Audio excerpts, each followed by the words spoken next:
All right, good morning and welcome to the House Environment Committee. This morning we are hearing amendments to S 325 and we welcome Rep. Charlton. Hi. So I am still Tom Charlton. I represent Chester Andover or Chester, Athens, Grafton, and Windham. And I'm on the House General Housing Committee. I'm here with this amendment to S 325, which moves the housing exemption deadlines back to 2030. This is the Senate, governor, just the number that they've chosen.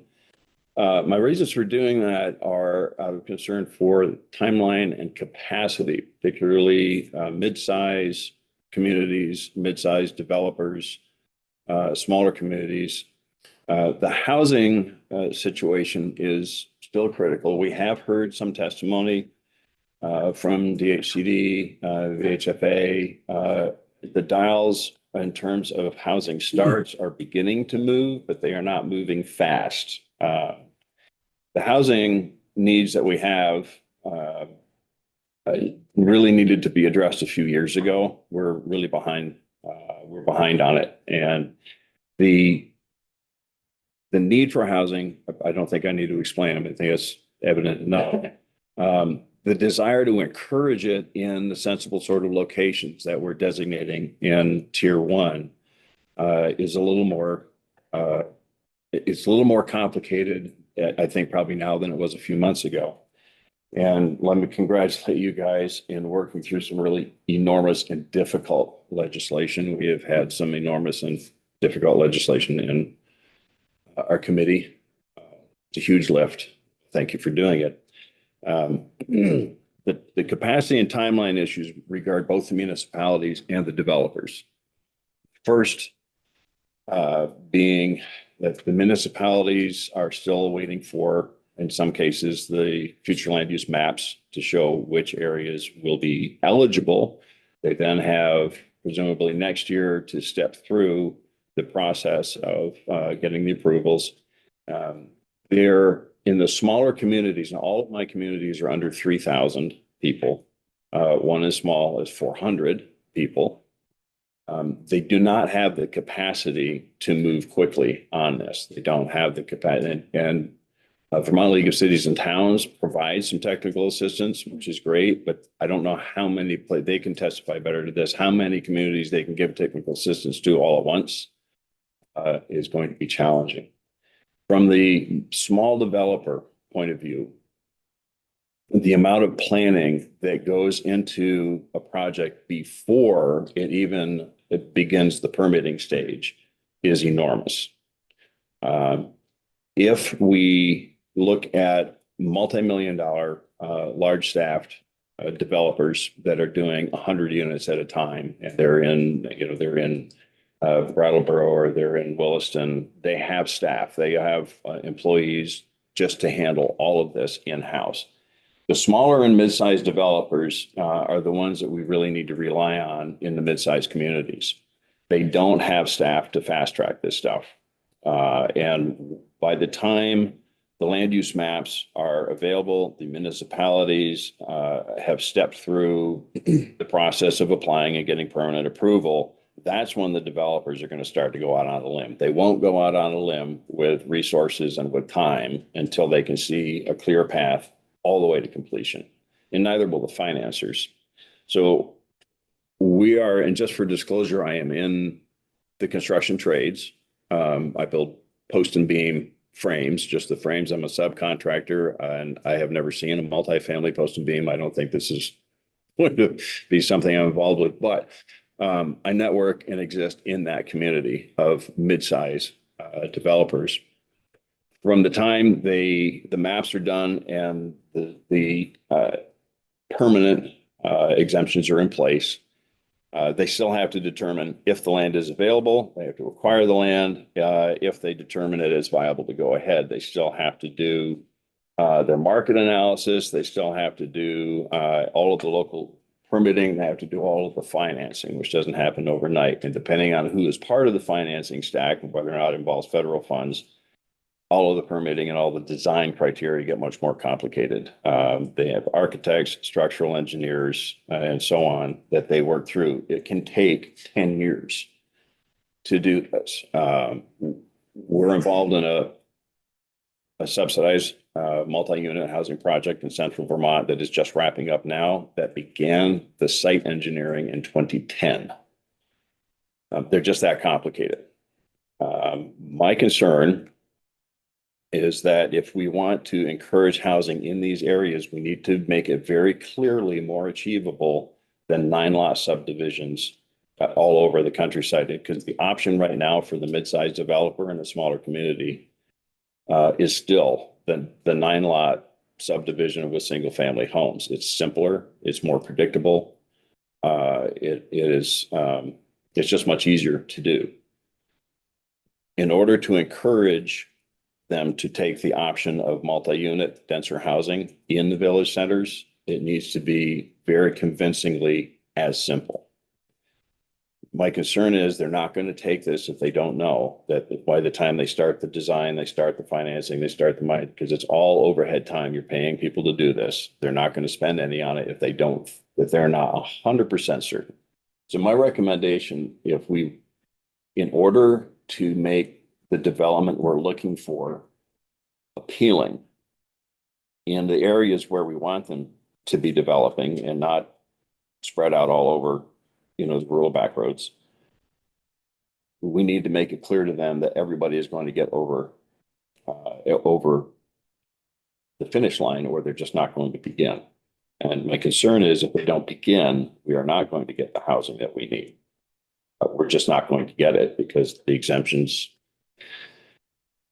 if we wait 2 years and then extend them 2 years because it didn't happen, they're not going to take it then either. If they don't think 2 years is enough now, then they're not going to think 2 years is enough down the road. So it's really a matter of encouraging the development we want, because that's the only alternative we really have to not encouraging the alternative, which is currently just simpler. That's the rationale. Members have questions. Representative Austin. So I think we're at the intersection of a timeline. Again, looking into the future by 2030, Vermont needs to build 40,000 homes in order to replace our workforce that will be retiring, and the demographics. No one's moving here. I think it's 0.03 in terms of the population moving here. And right now we're building 4,000 houses a year. So in order for us to meet that deadline in 2030 of 40,000 houses, in order to bring workforce up here, it's an intersection. And my concern is that even if it starts in 2030, you add, like you said, 5 more years to it. I think we're going to be in a world of hurt, Vermonters, because our workforce is aging out. We have no housing to replace people who want to come up here and work. We're Rep. Austin. I'm the just curious. question. The question is, We have a number of amendments together. how is your solution going to make Vermont more affordable? It's 2 questions. One is the kind of housing that's being built is still relatively expensive, high-end single-family homes because it's simpler and more marketable. The second is that the timeline is such that these developers need to know that it can make it happen sooner, or they won't start, and they won't start early enough. They're going to wait until all the ducks are in a row. And really, by that point, they've got 5 years of planning before they can even begin. The large corporate developers are already busy.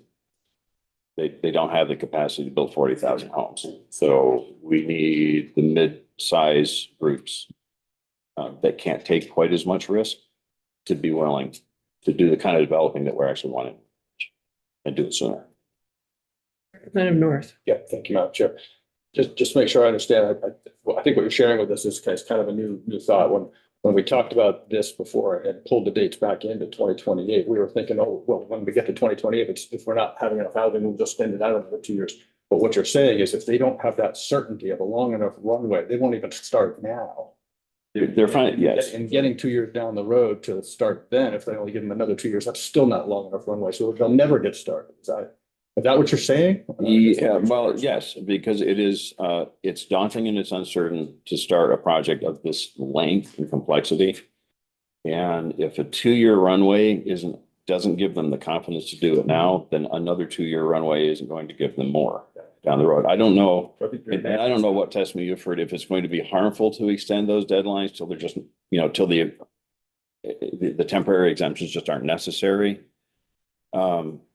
And they may not be necessary in 4 years. Hopefully they won't be, but there's the mid-sized developers that we need.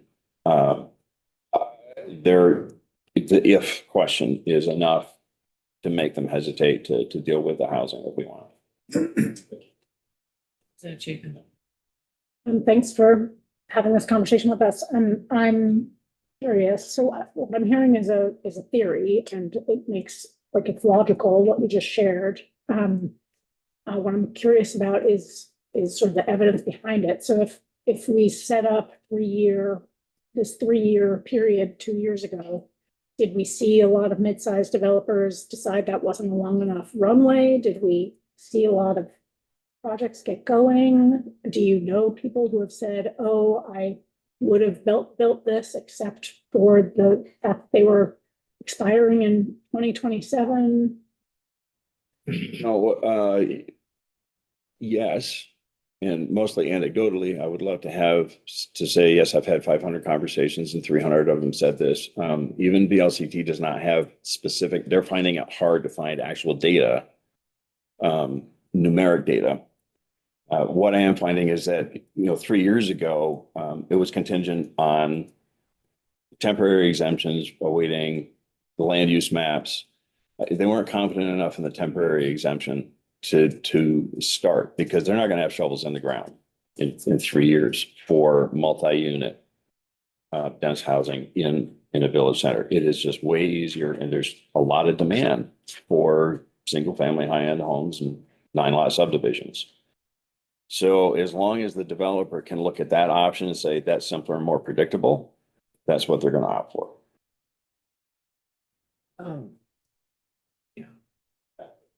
It really, and understand, I'm in the construction realm, but I'm also an outdoorsman, and I don't like seeing 9-lot subdivisions.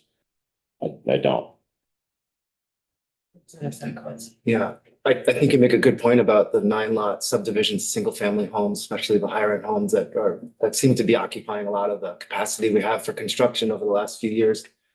As long as that's where the profits are to be made, will extending these exemptions actually have the effect, do you think, of moving folks from these more profitable ventures to ventures which still will presumably pencil out as being less profitable? They will. Right now, the cost that's incurred is in the planning phase, and that's the unpredictable portion. It is the engineering fees, it's the permitting fees, it's the studies, it's the architects and the engineers, all these soft costs that are upfront. These are the costs that they're hesitating to make, not being sure that the municipality is going to get over the finish line. So you have evidence from folks who are saying, I have conversations. So yes, these projects instead of building high-end series of homes, but conversation, and it's anecdotal, but it's conversations with builders. It's conversations with realtors. With people who are saying, there's still a market. People are still building things, and you can't get somebody to fix your back porch because they're building $1 million home on a dirt road somewhere. That's where they're at, because they know going into it that they have a market that it will work. And if they don't know at the moment, the smaller groups, the smaller constructors that can't do this overnight, they have a limited staff. It takes them much longer to step through all the hoops. They're hesitant to invest in all the upfront soft costs that they need to until they know that this is that there's at least going to be an overlap between what's necessary and what's available, between the permanent arrangements and the temporary exemptions. So I'm going to just intervene because we do need to get to a bunch of amendments, but I do want you to understand how we got to the dates that we chose.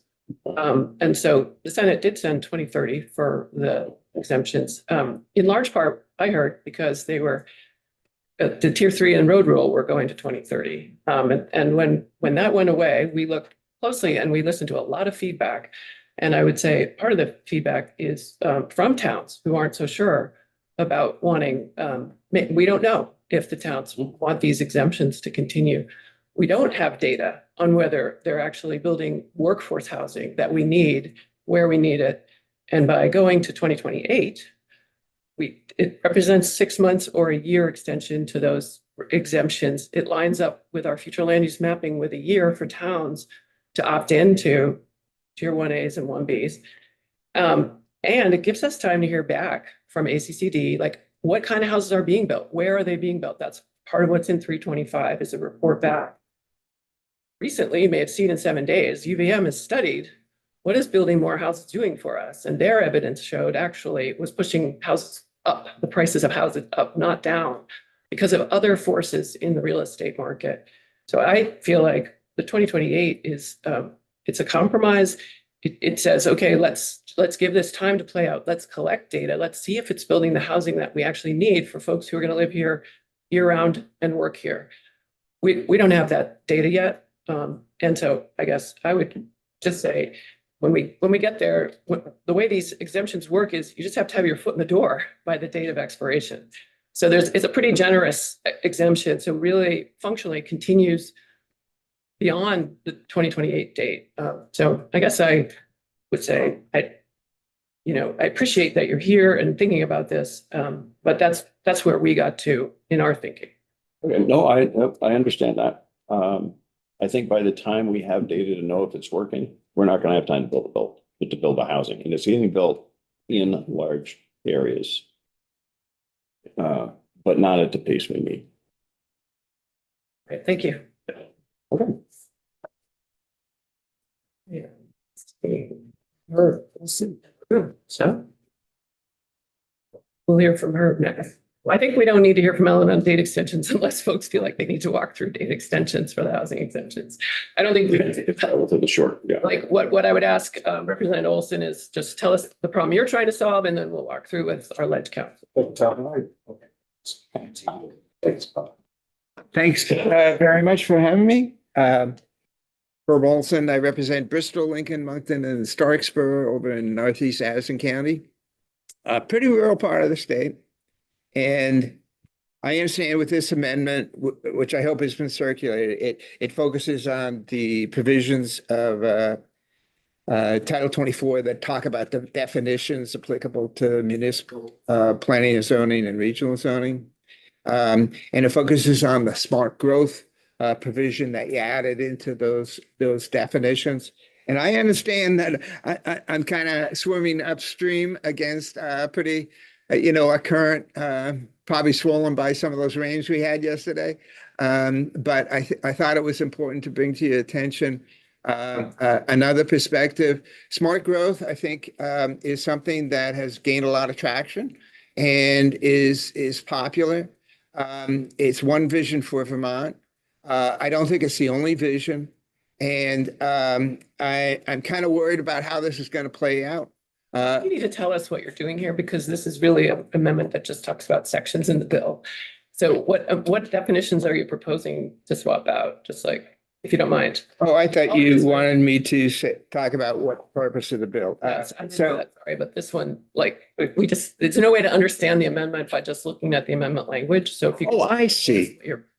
Okay, yeah, the central provision in the amendment is the second proposal of amendment. The first and third, as I think Ellen can explain if you have her, are really kind of conforming amendments.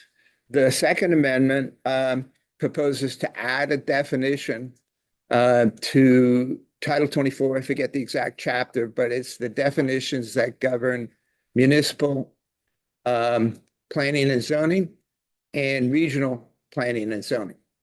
And the definition you're inserting is what? The definition is in your sec 14 of the bill. And I don't have the current calendar. I have the notice calendar from yesterday. I hope I think I forwarded it to you folks, but yeah, I can read it out. It's proposed as a new definition, section 43. Smart growth principles mean growth that maintains the historic development pattern for complex village and urban centers separated by rural countryside. B, develops compact mixed-use centers at a scale appropriate for the community and the region. C, enables choice in modes of transportation. D, protects the state's important environmental, natural, and historic features, including natural areas, water quality, scenic resources, and historic sites and districts. E, serves to strengthen agricultural and forest industries and minimize conflicts with development with these industries. F, balances growth with the availability of economic and efficient public utilities and services. Just tell us the one you're changing. I'm sorry, How many of them are you proposing to change? proposing to strike that Principles. 14th, that sec 14. Oh, the entire section. Correct. It exists in statute elsewhere. I understand. I understand that. I'm not trying to change the world. I'm trying to focus on what I think is a problem and a different perspective than is embodied in the philosophy of smart growth. I can explain if you wish. Sure. Yeah. Tell us. Yes. Yeah, so the reason why I'm focusing on this particular section is that I know it's a very popular concept. I don't think it's a vision that's shared by everyone in Vermont. I think there are folks who do not live in village areas and urban centers who do so for good reason. They are tradespeople, they are service people, they operate internationally with their skills, and they just don't necessarily live in a village center. They love their village center, that's great. But they have reasons for not living in a village center. And as a practical matter, I sit on a regional planning commission, and staff there tells us that we can accommodate around 60% of our need for additional housing in village centers and in urban areas. That leaves 40% outside those areas. So the question is, how are you going to have the housing that we need in Vermont if you're, and I see smart growth as something that, especially as applied through a definition to planning and zoning, will be a barrier to creating that housing that we need. Because towns and regional planning commissions are going to have to implement that. And so I don't think it's a big issue now, probably. But I think there's going to be, I think there's an anxiety out there around the implications of using this as a core planning issue, and the impact is going to have on folks where they live right now, and the impact it's going to have on especially rural areas being able to increase their housing to the extent that they need to. I don't have any great, I don't think there's a great likelihood that this proposal amendment is going to be successful, but I do think it's important to start the conversation. I think that hopefully, starting that conversation will allow us to better reconcile, I think, the needs embodied in the smart growth principles with our equally pressing needs for housing, especially in our rural areas of the state. That's the rationale. Representative Chapin. I am super confused. When I read your amendment, it looks like it's changing definition of smart growth principles to one elsewhere. Yeah. And when I look at that one online and I look what's in our bill, they're identical. So what are you trying to change? Yeah, no, I understand. And frankly, as a former member of the Legislative Council, I didn't want to impose a burden on Ledge Council to try to change everything in 2024 around smart growth. I was trying to focus on section two, the second proposal of amendment. I understand what you're talking about there. Don't see any impact of your amendment. I'm sorry. I don't see the impact of your amendment. I don't think it changes anything on the ground. Well, I suppose I could amend it to include those other provisions in Title 24 that talk about smart growth, because I think the similar concern is there. I was just reluctant to impose more work on Ledge Council at this time. It's just And yet- practical. And yet you're asking for an amendment that doesn't effectively do anything. Doesn't that impose? Oh, I think it does. I think it would call attention to the need to rethink this and to think about whether or not it is properly balancing, the concept of vision and smart growth with the housing needs of our state. Right. Thank you. Okay. Ellen, you have to help us understand the amendment. Ellen Tchaikovsky, office, This morning. legislative council. While you're here, you can walk us through the other amendments too. Oh, sure. All right, yeah, so Representative Olson's amendment, I think is pretty straightforward, and I think you just identified what it's doing. So the second instance of amendment is striking out section 14 of the bill, which is just adding the definition of smart growth principles to chapter 117, the planning and zoning chapter. And so by getting rid of that definition, the two places otherwise in your bill where you're citing the smart growth principles are changing the cross-reference so that it will use the smart growth principles that are in chapter 76A. Yes, as we've discussed in this committee, they're in both places. And this change is at the request of the regional planning commissions. Yeah, And they're word for word the same. yes. So this amendment doesn't do anything.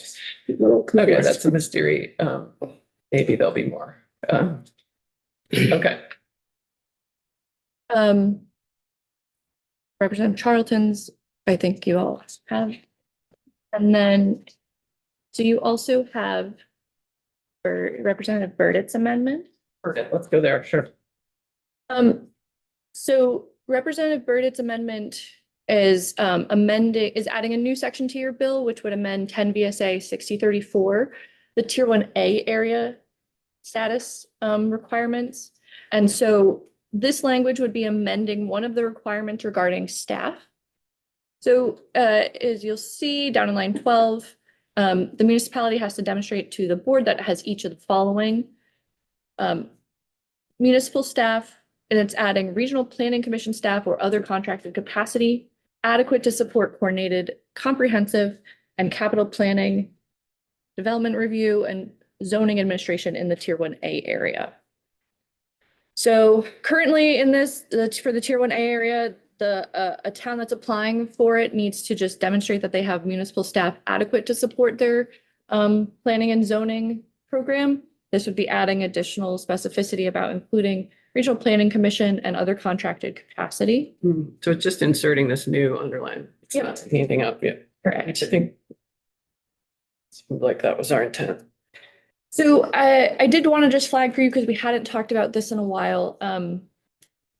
The Tier 1B area also has a requirement for staff that is slightly different. Mm. And so you did have conversations when you were working on these two different areas, what the requirements should be. And so for Tier 1B, it says that the municipality has to have staff, municipal officials, or contracted capacity adequate to support their development review and zoning administration. Mhm.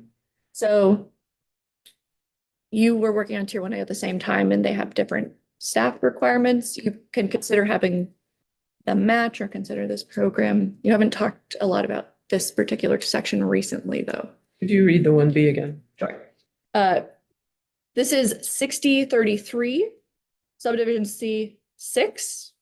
So the municipality has staff, municipal officials, or contracted capacity adequate to support their development review program. Like they may be different. I appreciate you bringing that to our attention. And municipal staff, municipal officials, or contracted Capacity.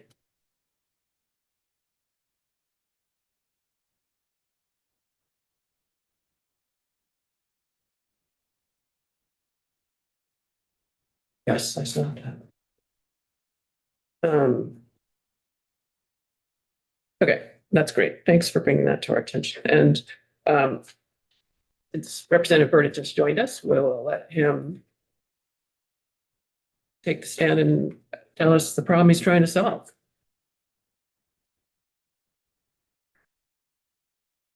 I'll be up here so quick. Find my stuff. If you bear with me.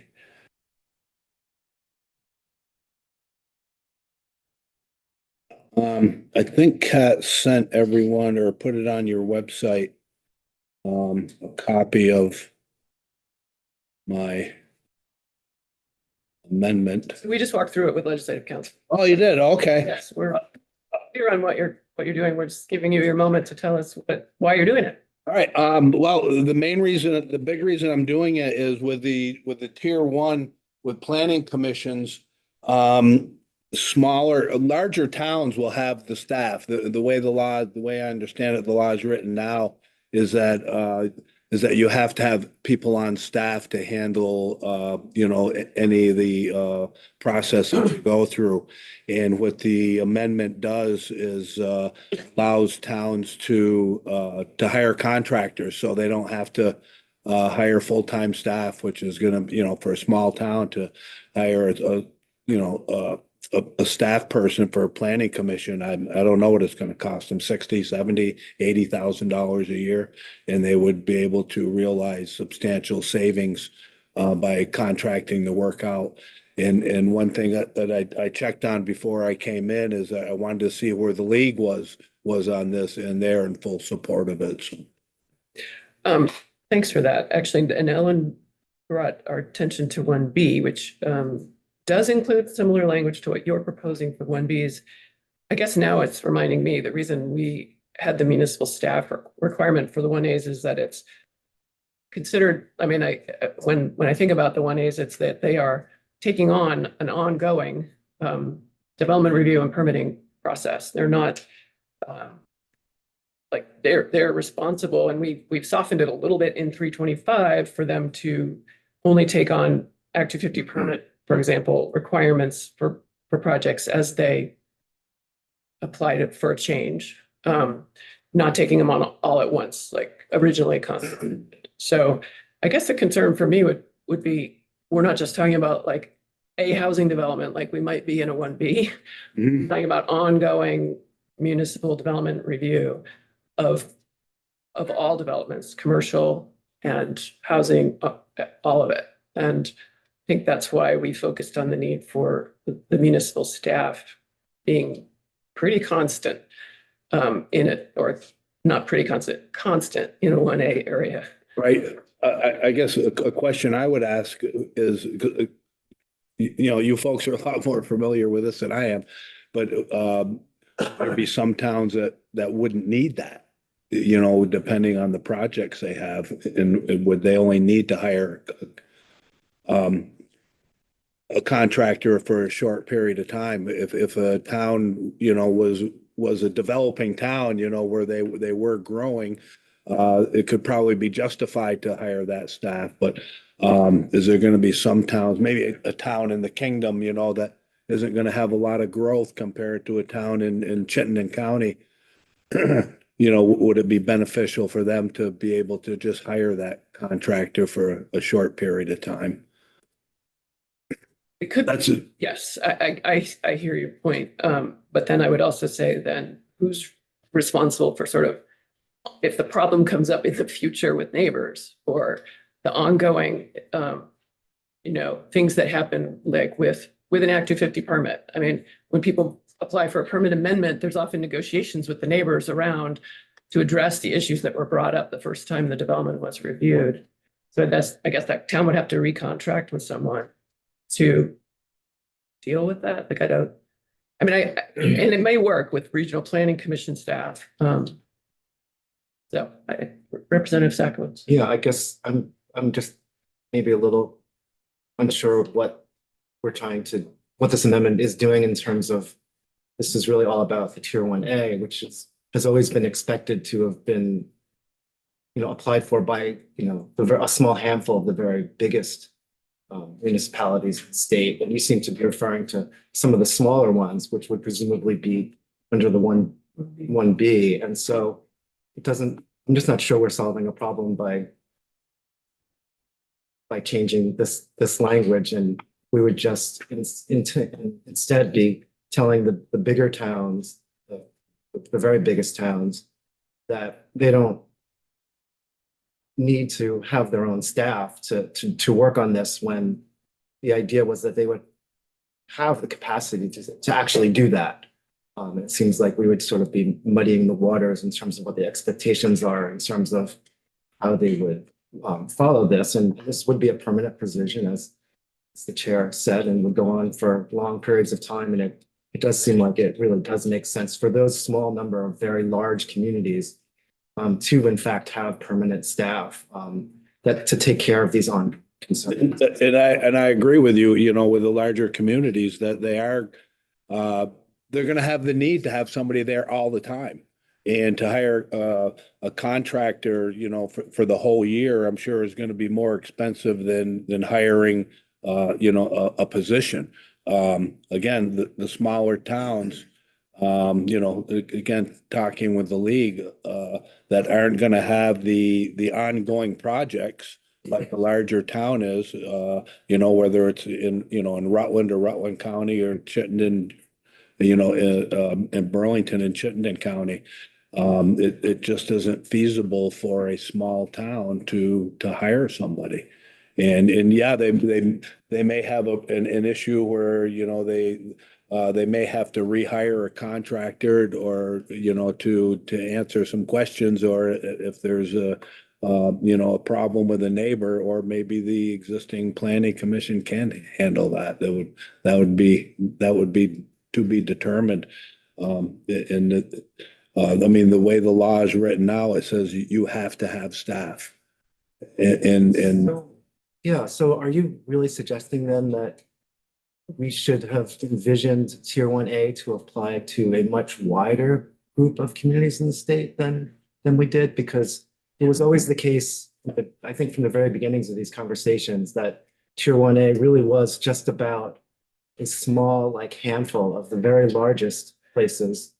And what seems like your amendment is implying is that tier 1A would actually be something which we would then be intending for a much larger range of much smaller communities as well. Is that your intention?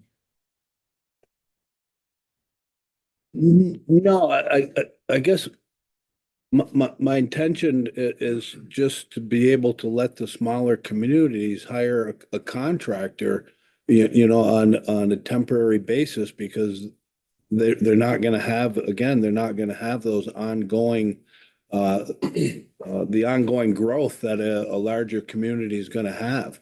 And to hire somebody that's, going to be working, basically be doing potentially work for a month or two a year and have to put them on the payroll for the full year. To me, it doesn't make sense. In talking with the league, it doesn't make sense to them either. Yeah, I just want to ask, it seems to me that Act 250 is already doing this for these communities. That's kind of one of the things that has this dialogue, this session has really shown a light on is that, we have over 100 towns who are still 1 acre towns. they're basically asking Act 250 to do their development review of larger developments, including commercial developments.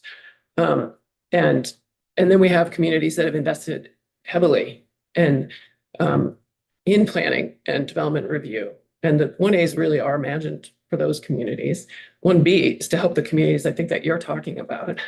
And then Act 250 is there for our rural communities when developments are proposed and provides that continuity of engagement and oversight for the community to feel comfortable and confident in how the development's happening in their town. But I think part of the idea is to acknowledge that some towns are prepared to do that ongoing development review and stewardship, and other towns need state support because they're so they're small. And Right. Like, so the way the law is written now, it says communities would have to hire staff, but they actually wouldn't. That the state would step in and help them. I'm sorry, the section of statute that you're trying to amend, is that what you're asking? Yeah. They have to demonstrate that they have municipal staff adequate to support coordinated, comprehensive, and capital planning, development review, and zoning administration. Right. So that means they may have to hire somebody for planning. Yes, they do. They have. Many towns have a planner on staff. Right. But what the amendment does is for the towns that don't have these people on staff. Yes, I get that. Representative North.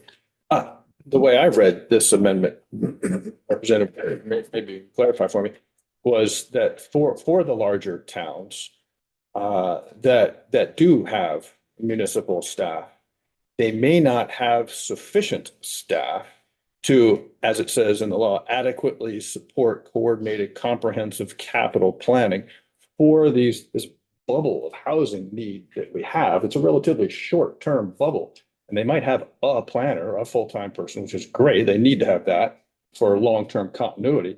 But for this short-term, through 2028 or 2030, if things happen, or even for the length of Tier 1A, but there's this housing bubble that we need to do a condensed, pretty intensive housing construction for a relatively short. Then they could contract out for additional capacity during this bubble time. And most notably, work with the regional planning commission staff and contract with them to do a more coordinated region-wide coordinated activity. It seems like that's really what we were striving at, because we're looking at the Tier 1A areas, which are the bigger areas. And I thought that's what you were trying to achieve. Well, it's both. I mean, it could work. I didn't And it also think of that side of it, but slightly smaller communities that might not be able to do it at all. But yeah, to me, it's handling this bubble of housing needs, short term, which is massive, more than what one person can handle, which might not be meeting the letter of the law, adequate to support coordinated, comprehensive capital planning. You might need short-term help. right. Well, that's another potential something positive that could come out of it. Yeah. So I would just remind that that's where the 1Bs kind of came from, is they're targeted on housing, they're available to more communities. That's exactly why they are there. No, I'm talking for the Tier 1A. I know, but to your point of Short-term if you're talking, you were just waxing eloquent about addressing the housing. Right, in Tier 1A. 1Bs address housing specifically. And we're seeing some of our larger towns consider 1B. So that's the whole idea of the To handle the bubble, to be able to contract to handle the bubble. Representative Tagliavia. Thank you. To build a little bit on Representative North's. I see this, excuse me, as an option for a smaller town that may be a 1A town, but a very small town with maybe a smaller grand list, to be able to grow their grand list by contracting with a municipal planner to give it a test drive. And if they do start to see growth at some point when they have the capacity in their grand list, then hire full-time staff. That's how I see this. Representative Chapin. Tom, for bringing this, very interesting to talk about. Because we had this, will come up in S325. I'm curious if you have a municipality, and sorry if you already said this, is there a municipality you know of that would like to be 1A, but the municipal staff capacity? No, not, and I don't have a list of municipalities that would. They're not a list, just is there a municipality that would like to be 1A, but municipal staff capacity is the barrier? I don't know. Yeah, Curious if it was relevant. sure. All right, thank you for All coming. right, thank you.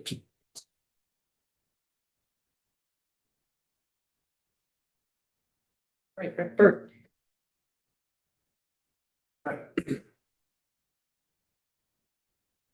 Morning. Good morning. Frank Burt, representative for Cabot, Danville and Peachum.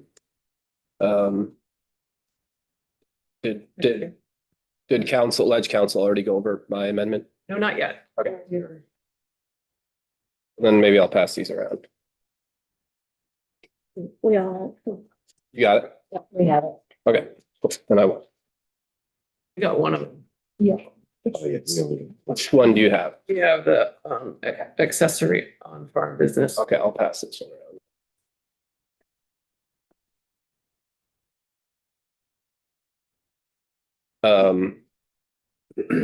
So I'll start with my amendment on the smart growth principles definition, which is getting passed out right now.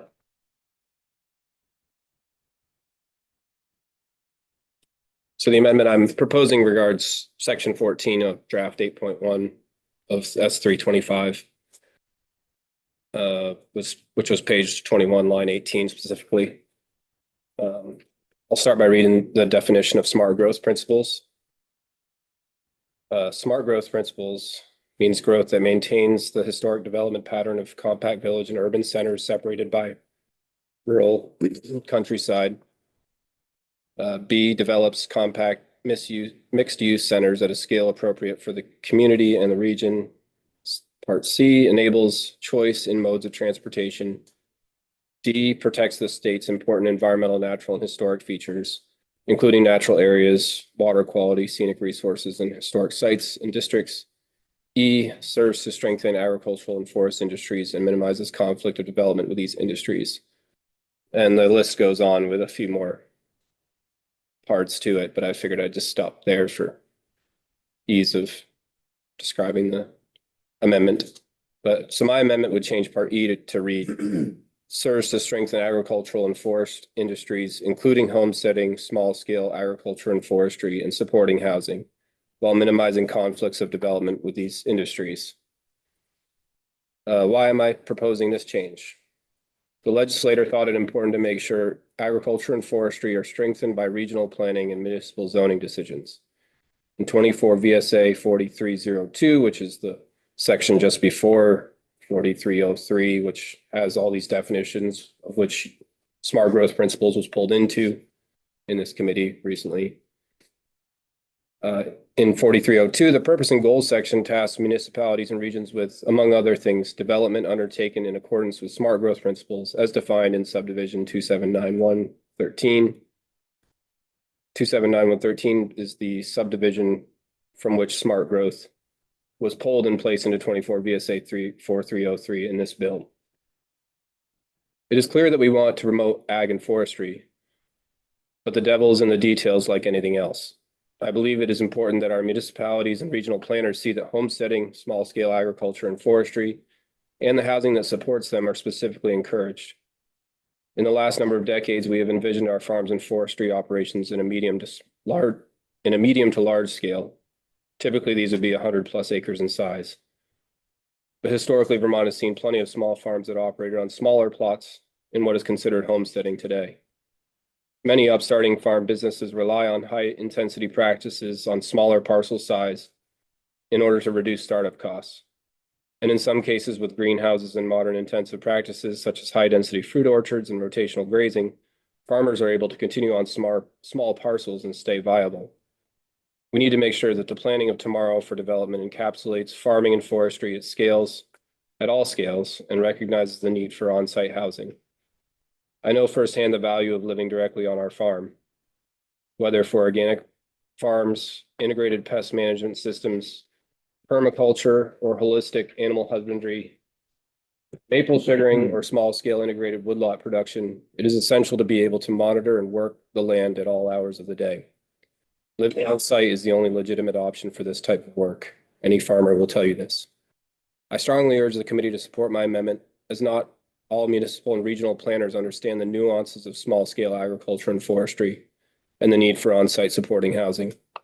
It is essential that the core value of small scale agriculture and forestry be embedded in our definition of smart growth principles.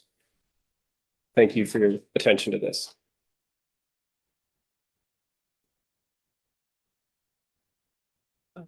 Thank you for that explanation. Do members have questions? Representative Austin? Can you explain homesteading? Or, I mean, would that come under, be regulated?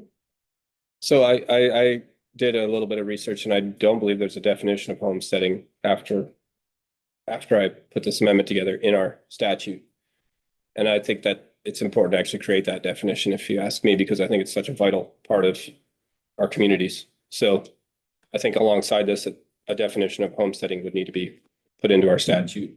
In terms of like infrastructure and stuff like that. Right. So, I mean, I see homesteading as it's very much linked to small scale agriculture, but you might homestead and not sell a product to anyone. You might only raise, a couple beef and, a large garden and have a small fruit orchard and only seek to feed your own family, right? And have no interest in doing any commerce with products, which would mean that you wouldn't necessarily fall under the RAPs at that point.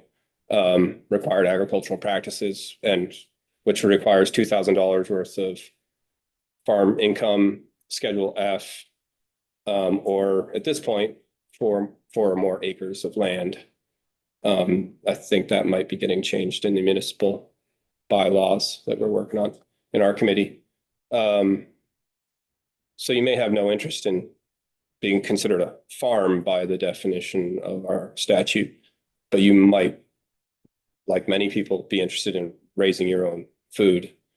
And I think that's where, to me, homesteading, the definition would fall in there. And obviously that would need to be a definition that was created by in committee and figured out with Ledge Council. So, but I think it's when I was surprised that we don't have a definition on homesteading, to be honest. It brings up, homestead, which is about, tax law, things like that. Great, thank you. Representative Sakowicz. Yeah, thank you for this. At first glance, this sounds great. But I also just, first question when we pick on any legislation is like, what problem are we trying to solve and what will the effects be? And so I guess I'll put that too. What problem are we solving by including this, and what would you expect the effects of this change to be?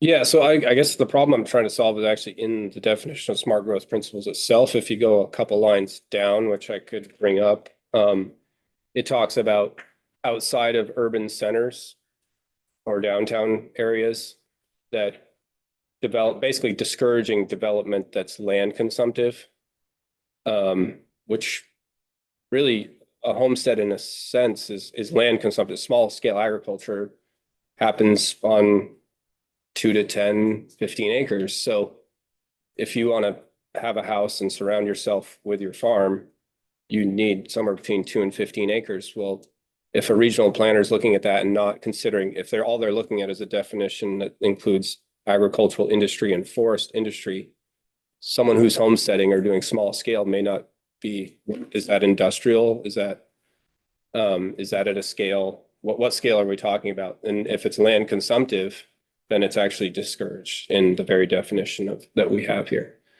It also talks about not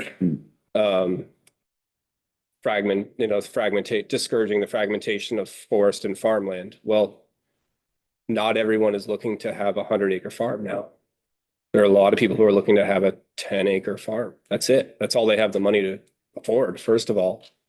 And it might mean, going in on a 100-acre farm with some other folks and making that 100-acre farm into 10-acre farms that 10 people can afford to farm. But that looks like farmland fragmentation, but it's actually just divvying up the farm between 10 people who are homesteading at that point or doing small scale agriculture. And that's actually a conversation that the Land Access and Opportunity Board brought to our committee just last week, that they would like to see the Vermont Land Trust and others like it coming up with these models where instead of trying to give one large farm to one farm business, that what does it look like to have these farms be made into smaller farms that more people can afford to start with and do intensive agriculture on. I think it would be beautiful to see a 100-acre farm that was a really a farm development with 10 small farms on it. That would be a wonderful community. I would sign on to that in a hurry myself.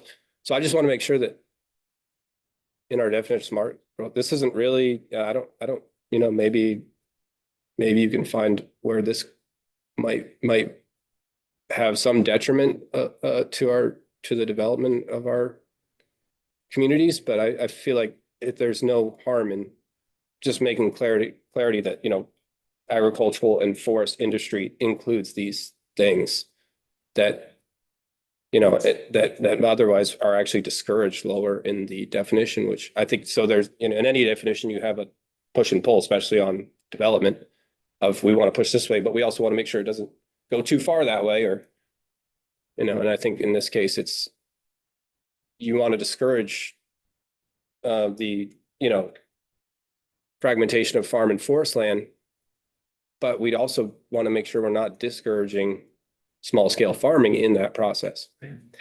Yeah, I think we hear your point, and I think it's a super interesting point, and I think that it's a topic that needs to be taken up. And certainly wasn't taken up in a time that lets us have this discussion in a meaningful way. But I hear your concern, and do think that as the other representative proposing an amendment to smart growth principles thinks it's time for us to have a conversation about that. I agree with that. It may be time for the legislature and Vermonters to talk about this, and hopefully the process we're standing up is going to do that very thing. My thought for now. Did you want to add something? I guess just similarly, I really appreciate you looking at this and thinking about how it works for rural Vermont. I think in my experience, smart growth principles arose out of, very urban and suburban environments. And I would, as I read through the smart growth principles today now twice, I really which we didn't give any time to, even though they're in this bill, because we were just adopting the same definition. We were not changing anything about the definition. So we didn't really take time to examine smart growth principles or discuss changes to them. But I really do. I think personally, I really appreciate all the work that's been going on the municipal zoning and ag bill in your committee and others. And I feel like that's raising a lot of the same issues around small scale farming and homesteading, and where we don't have protections and we don't have definitions and we don't have good regulation, and there's the gaps in the system to supporting and protecting what has long been a huge part of heritage in Vermont and is essential to our ongoing survival. Like, if we can't produce our own food at a family scale, we're in trouble. So, I really appreciate you raising this, and I think between that municipal zoning and ag bill and this, it really makes me want to work on this issue. We just haven't been focusing on this definition, this session. Yeah. And it also, it was really a request of the regional planning commissions to bring this smart growth principles from one section of statute into another that brought it to everyone's attention in this particular conversation. Representative Austin. Yeah, I just want to say, I also, support small farming, large farming. And I think one of our concerns is the loss of agricultural land. Mm-hmm. So, it'd be really good to have a definition for homesteading, to make an informed decision, but certainly support, just farms for people to grow their own food. Appreciate that. And, I've only been here for 2 years, so limited experience, but we've we've made some last minute decisions in our committee to said, hey, this looks like the right thing to do. And I know sometimes you want to wait and go through a process of making sure that everybody's on board with it essentially. And that's also hard to do, right? And I just feel like this is, I would struggle to say that there's, a controversy in making sure that a definition of agricultural industry includes small scale farming. So I think it's, yes, I understand the roller coaster that you've all been on recently, and I appreciate all the time and effort you've put into this and being willing to make some hard decisions. And I think this is just one more where you can say, hey, we scaled back on some things, and we also made sure that we affirmed some things that are going to ensure that our municipal systems and regional planning commissions see that we value this and we want to make sure that this is preserved in our state. So it could be something obviously that could be waited on, or just pull the trigger and do it now. And then if there are kinks to work out, you do it next year. Representative Tagliavia. Thank you, Representative Burke, for bringing this. To me, this is another case of what's old is new again. This used to happen all the time. And we've gotten away from this. I mean, think back to the 70s. I can think back to the 70s and knowing there were families that did this all the time. So this is a no-brainer. I'm a yes on this one without even thinking twice. If we're talking about a state that's grounded in agriculture, its heritage and its history is in this. This is, to me, is a no-brainer. All right, I think we should probably move on to the next. Thank you. Yeah, thanks. So yeah, you say you have the language on this already? Okay. So this is about accessory on-farm businesses. I'll just read through it real quickly. No permit or permit amendment is required for the construction of improvements for an accessory on-farm business for the storage or sale of qualifying products or the other eligible enumerated products as defined in 24 VSA 4412 ... No permit or permit amendment is required for the construction of improvements for an accessory on-farm business for the preparation or processing of qualifying products as defined in 24. So on, provided more than 50% of the total annual sales of the prepared or processed qualifying products come from products produced on the farm where the business is located. And then we would be striking out the next sentence and adding a sentence in.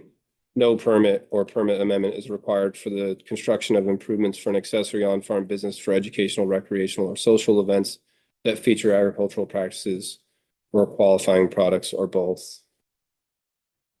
So yeah, I'm bringing this forward because I think, and this is another one where been hashing out accessory on-farm businesses. We have this is in our committee, but for another reason that's looking at giving an exemption up to $250,000 in terms of qualifying products. So being able to sell someone else's products at your farm stand, for instance, up to $250,000, and it could be in excess of 50%. So it's, say 60% of what you're selling is not from your farm, or 70%, up to $250,000. It looks like we're not going to go with that right now. And the reason why in our committee is that the report is due back from the LURB, and you guys put it in this bill of November 15th on accessory on-farm businesses. And I know there is intention to simply wait and let the LURB come up with some things and give us a report next session. I'm bringing this forward now because I think this is another place where we can make a decision now to support rural economies with this. I mean, it basically, this is just saying that a no permit, which is an Act 250 permit, would be required to host educational, recreational, or social events that feature agricultural practices or qualifying products or both.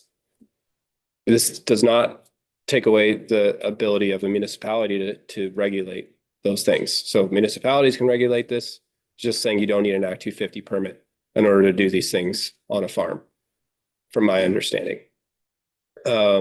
So I know there's 100-ish 1-acre towns, as you were saying, Chair Sheldon, that don't have zoning, which I'm assuming those are, They may have zoning, they might not have bylaws, they're 1-acre towns for a number of reasons could make that happen. where it sounds like the state would come in and support them in a potentially in a fashion that other towns don't need as much support in, is what you were outlining earlier. And I'm assuming those towns are more rural. And so anyway, I think this amendment would be good in terms of, another part of the definitions and the goals that are in 4302 of 24 VSAs about wanting to encourage culture and arts. And this is, to me, is it does two tasks in one, where you're supporting agricultural businesses and rural economies, and you're also, I mean, who doesn't want to go listen to a folk band at a local orchard, or do a wine tasting with some sort of musical event taking place at the same time without having to go through an Act 250 permit. So I think it's another one where we can show another step heading, not only trying to stay some regulation, but also trying to promote economic growth in our rural areas. Representative Chapin. Thanks for bringing this up. I know we really need to work on this section of statute. I am curious if you think that the way this reads now, if it's inclusive of wedding venues or restaurants. I don't believe it's inclusive of restaurants. But I mean, I think that's I could wait. Ledge Council could probably answer that better than I could. Wedding events, I guess that'd be another one for Ledge Council to probably answer it better than I can. I think just in my wider experience professionally and my specific experience in my own constituency right now, there are definitely, particularly sort of like that wedding venue scale, that has huge impact on municipal roads and other things that would not be met by the patchwork of municipal zoning that exists out there. So I think that as we get into that end of the spectrum of events, I just know we need a humongous amount of consideration and testimony. And so I just, this feels a little broad. Like I really want to work on this with you and others. I just don't know that we can go here right now. Understood. Me, anyway. But I'll ask more of Ledge Council. But thanks for continuing to raise the AOFB issue. Further questions? All right, thank you. Thank you. It's great.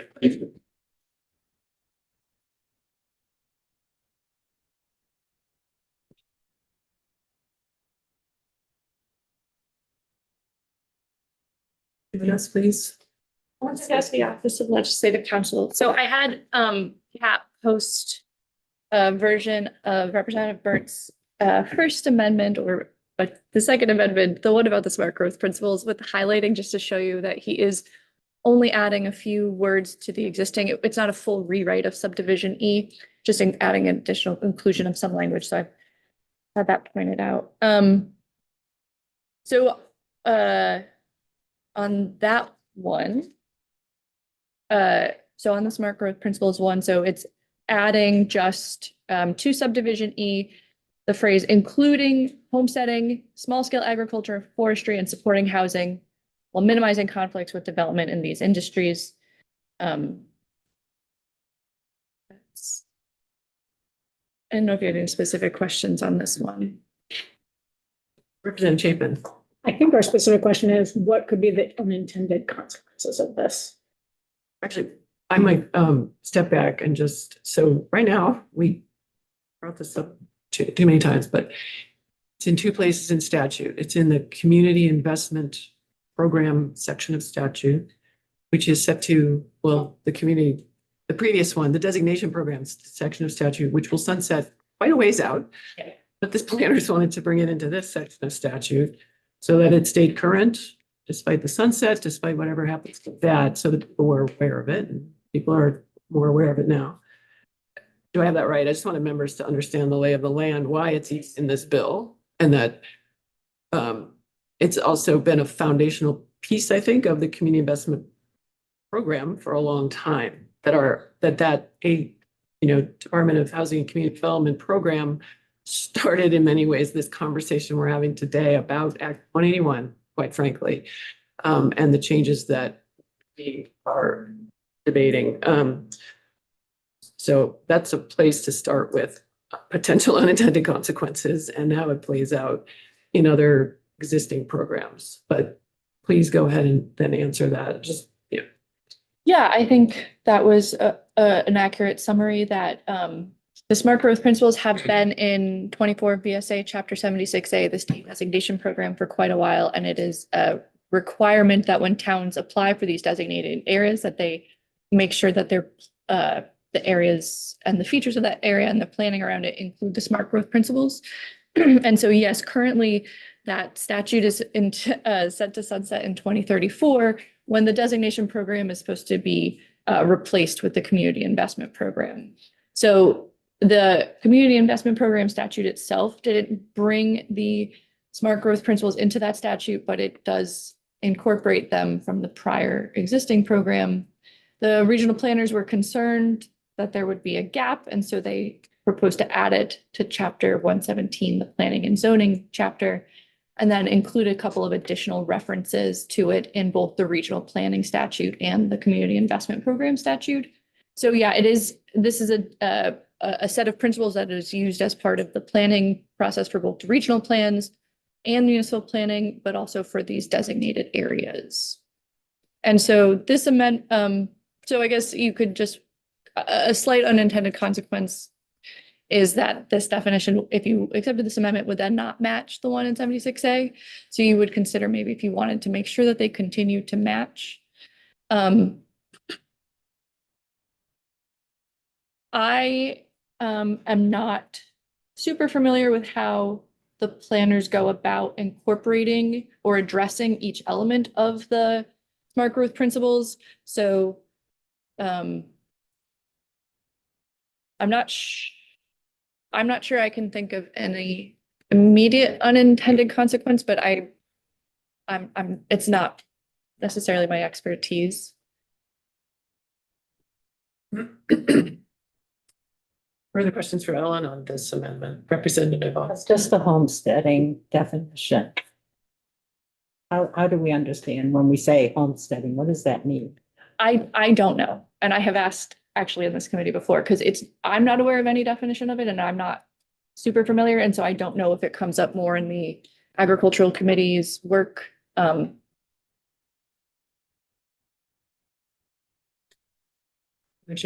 things like agricultural and forest industries defined? Not that I'm aware So much of what I would just point out that I think a number of what homesteading is trying to address relative to the breadth of an industry, the industry is also not defined. So I guess I'm just thinking in the context of these smart growth principles, people are probably not looking to statute for defining each noun in the statute.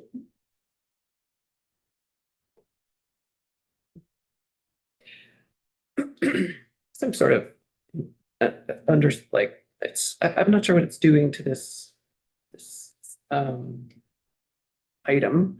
Serves to strengthen agricultural and homesteading, small scale agriculture, and supporting housing while minimizing conflicts of development with these industries.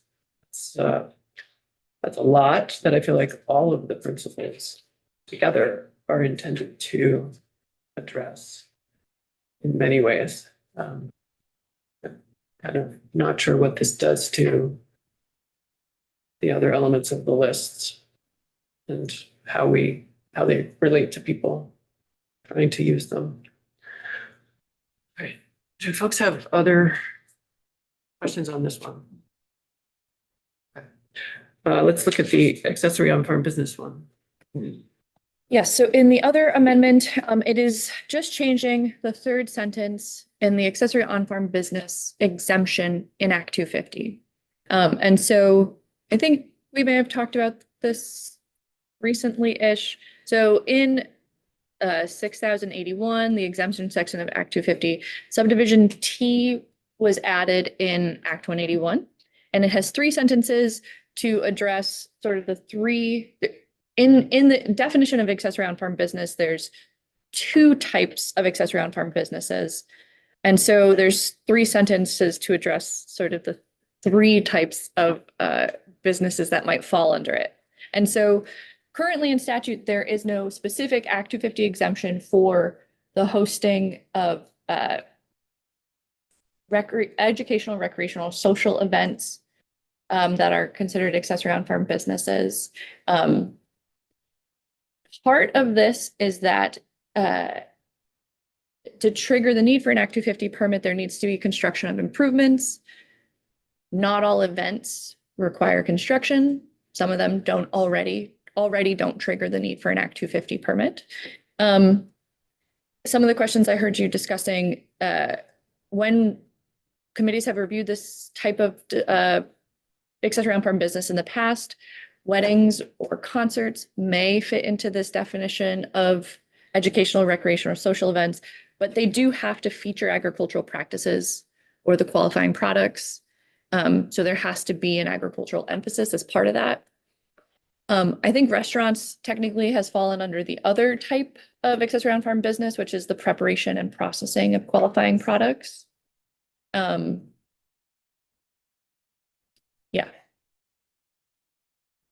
Do members have questions? Representative I Hoyt. have a question, just, I'm just trying to figure out what this actually does. I mean, the language deletes related to hosting events or farm stays, and it adds for educational, recreational, or social events. Mhm. Is there a difference between hosting events or farm stays and then these specific events? So in 24 VSA 4412 11A 2, 1, 2, hosting events and farm stays are part of educational, recreational, and social events Okay, in the definition in 24 VSA. And so I'll take a step back and remind you, until Act 181, the concept of accessory on farm business was only part of municipal zoning regulation. And there were these types of businesses that were accessory to a farm that may have included either the sale, storage, processing, preparation of products, okay. or educational, recreational, social events, including farm stays and other events. So there's sort of the 2 buckets of like Okay. food related or like events. And under that statute for a long time, it said municipalities couldn't prohibit these different types of businesses that farms may have. They could only use site plan review. Then in Act 181, you brought forward specific Act 250 exemptions also based on that definition. So I don't think it's a substantive difference between just saying hosting events on a farm, because it has the cross-reference regardless. Yeah. You still need to base it on what the factors are in the 24 VSA definition. Yeah, I appreciate the clarification. I was just having difficulty seeing what the difference is. And so maybe I need you to say it more directly. What is the difference I don't think there's a substantive difference. between the existing language and what's being proposed? Just that one part of the sentence. This amendment is currently the statute says there is no exemption for hosting events or farm stays that would qualify as an accessory on farm business. This amendment proposes to say that there is an exemption for hosting events and farm stays that qualify under the definition.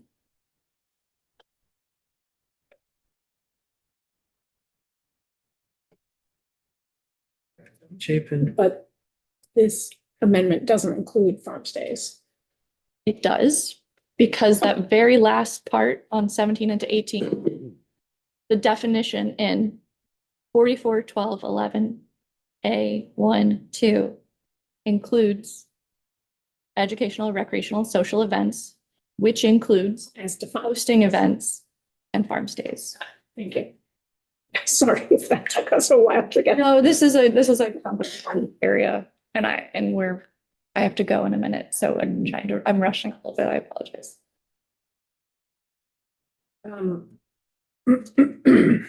Members have questions for Ellen on this, further questions? Representative Austin. Just with neighbors in Chittenden County, which again is much more urban, where this is permitted, it is a nightmare.